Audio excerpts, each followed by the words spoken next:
Hey there. Most high achievers are one promotion away from complete burnout, and they have no idea it's coming. I know because I was one of them. I had the title, the accolades, the packed calendar, and a terrifying emptiness that no achievement could fill. Today, I'm breaking down the exact mindset shift that took me from burnout to sustainable success, and the 3 practices that will help you escape what I call the high achiever trap.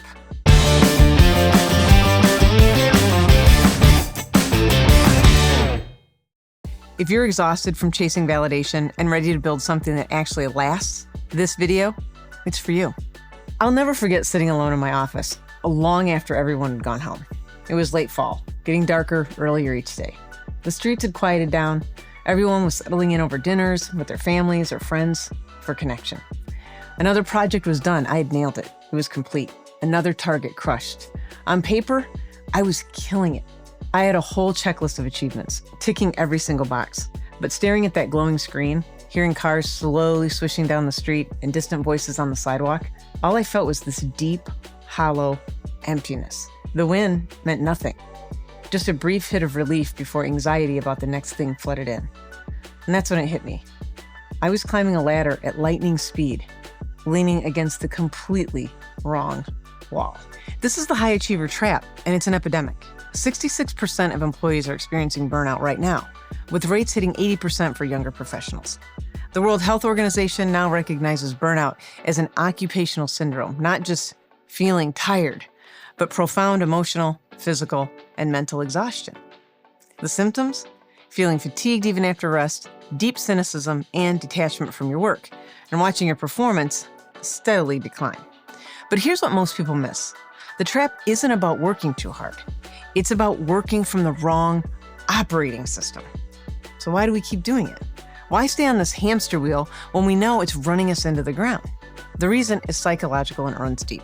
For a lot of high achievers, that drive to succeed isn't just about ambition. It's a survival strategy we learned a long time ago. Somewhere along the way, maybe as kids, we learned that our value was conditional. We got love, praise, or attention only when we performed, only when we hit the marks. We learned that to be worthy, we had to be useful, productive, and successful. So our sense of self became dangerously tangled up with our achievements. This is the psychological engine of the trap. We're not just chasing a promotion, we're chasing validation. We're running from a deep-seated fear that will be exposed as not good enough. Success stops being a celebration and starts feeling like survival. So what's the shift? It's moving from being a high achiever to becoming what I call a high precision leader. And I'm going to show you exactly how to make that shift with 3 practices you can start today that I had to discover on my path from going from burnout to breakthrough. A high achiever, who most of us are trained to be, is fueled by external validation. Their motivation is often fear of failure, fear of not being enough. They're masters of time management, squeezing every last drop of productivity from their day, usually at the expense of their own well-being. They see rest as a reward for work, or worse, as a sign of weakness. Their self-worth is directly tied to their output. This is the road to burnout. In contrast, a high-precision leader runs on a different source code. They're driven by something internal, a focus on mastery, curiosity, and growth. They don't just manage their time, they strategically manage their energy. They understand that rest isn't the opposite of work, it's a vital part of work. And their success is sustainable because it's rooted in who they are and what they intend to do, not in a desperate need for external validation. And crucially, they've separated their worth as a human being from their output on any given day. Think of it like this. The high achiever is a drag racer, built for explosive, unsustainable speed. They burn massive fuel in seconds, and after the race, they're spent and need a complete overhaul. The high precision leader is an F1 driver. They're built for speed and endurance. They use strategy, know when to push the engine and when to conserve energy. And they take strategic pit stops, not because they're broken, but to refuel and keep performing at their peak for the entire race. The goal isn't one burst of speed, it's winning the whole championship. So how do you actually become that F1 driver? It comes down to 3 core practices. And let me walk you through each one. They're really not that complicated, but they are practices. So keep that in mind. Practice 1, redefine your metrics of success and get clarity. This is the foundation of burnout recovery and, honestly, burnout prevention. High achievers are addicted to external metrics, the job title, the salary, the sales figures. The problem is, those are all outcomes, and you can't completely control all the outcomes. If you think about what it actually takes to get any project, product, or goal over the finish line, it becomes wildly apparent that we control very little of the outcome. When your definition of success is tied to something you can't fully control, you're signing yourself up for a life of anxiety. As a matter of fact, the need for control is a major cause of one of the 3 reasons for anxiety. A high-precision leader instead focuses on input-based metrics. They measure themselves by their effort, their consistency, their dedication to the process, and even possibly their learning, not just the final score. They change the central question from, did I win, to, did I give my best effort today? Was I the person I aspire to be? This is so much more empowering because your effort is one of the few things you have control over. So, how do you do this? First, define what enough looks like for your day. Completely separate from the result. A high achiever's day is only good if they get the promotion, get the A, get the goods. A high precision leader defines a good day as one where they stuck to their process. For a writer, that isn't getting a book deal, it's writing for 2 focused hours. For a salesperson, it's not hitting the quarterly target, although that's nice, it's making 20 high-quality calls and connections. You frame success as something you can actually achieve every single day. Second, practice what's called focusing on the gain, not the gap. High achievers are masters of seeing what they haven't done. They finish a marathon and immediately obsess about how they could have been a few seconds faster. It's a recipe for feeling like you're never enough. High precision leaders train themselves to regularly look back and acknowledge the progress they've made. They appreciate how far they've actually come. This simple act, maybe in a journal, of tracking how far you've come, rewires your brain to appreciate your own effort, which builds that internal motivation and internal clarity. Okay, that brings us to practice number 2. Manage your energy, practice sustainable action, and get vital. This is where most high achievers fail. They treat rest like a reward instead of a requirement. This second practice is all about dismantling the belief that you have to grind yourself into dust to succeed, which you don't. Hustle culture, of course, romanticizes exhaustion and wears it like a badge of honor. A high-precision leader knows this is a trap. They understand that long-term success is a marathon, not a sprint. And in a marathon, your pacing and recovery are just as important as your speed. Remember the F1 driver. This is the practice of sustainable action. It isn't about working less. It's about working smarter by managing your energy, not just your time. The first step is to treat rest as a strategic tool for high performance, not as a prize you get after you've already burned out. Rest isn't weakness. It's a biological requirement for creativity, problem solving, and emotional balance. High precision leaders don't just rest when they're exhausted, they schedule it proactively.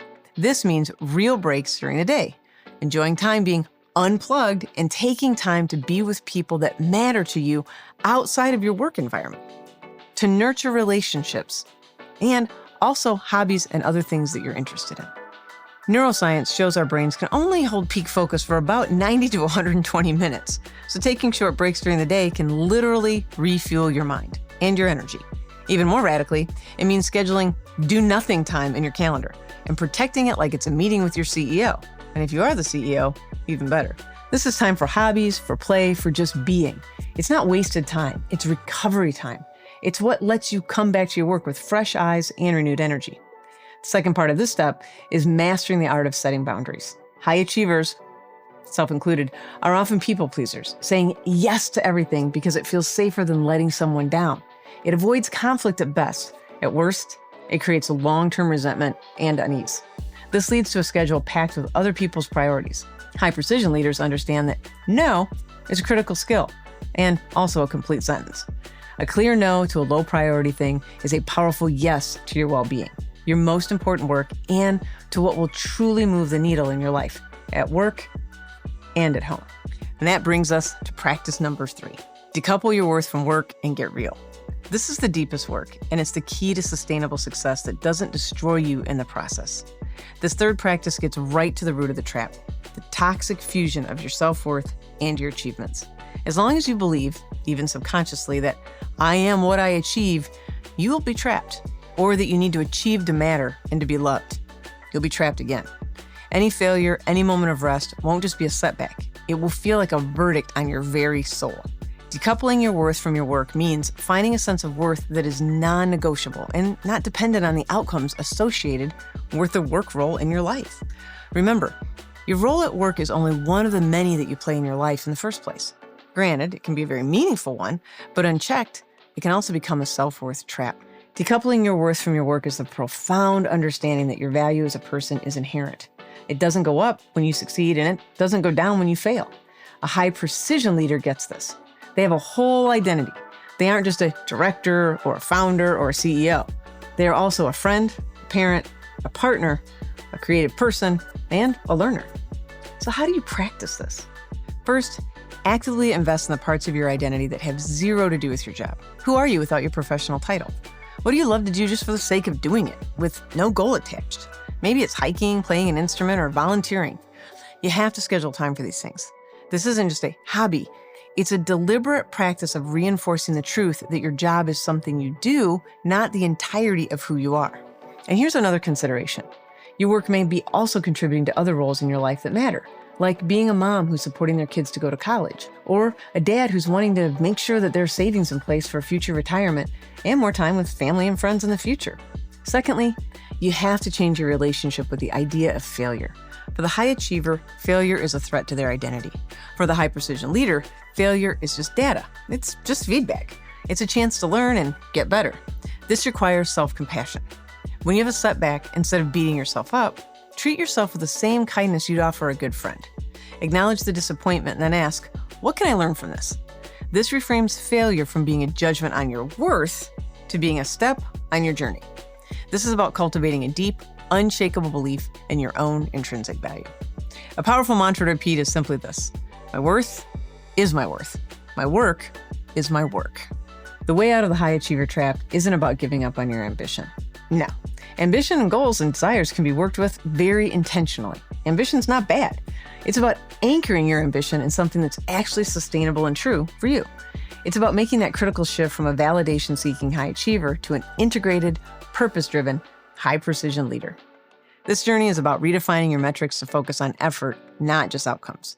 It's about embracing sustainable action, where rest is a strategy, not a sin. And most importantly, it's about the profound, liberating work of decoupling your worth from your work, finding your value not in what you do, but in who you are. The goal isn't to stop achieving.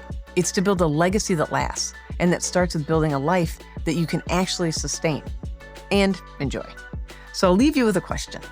What is one thing you would do differently starting today if you truly believed your worth had nothing to do with your outcomes and your work? Drop your answer in the comments. I read every single one, and I'd love to hear your response. If this resonated with you, be sure to subscribe for more content on how to build a life that feels as good on the inside as it looks on the outside. And of course, to get more great tips on how to thrive in the 9-to-5 and beyond. I really want to hear from you in the comments. What has your experience with the high achiever trap been like? In the meantime, happy thriving.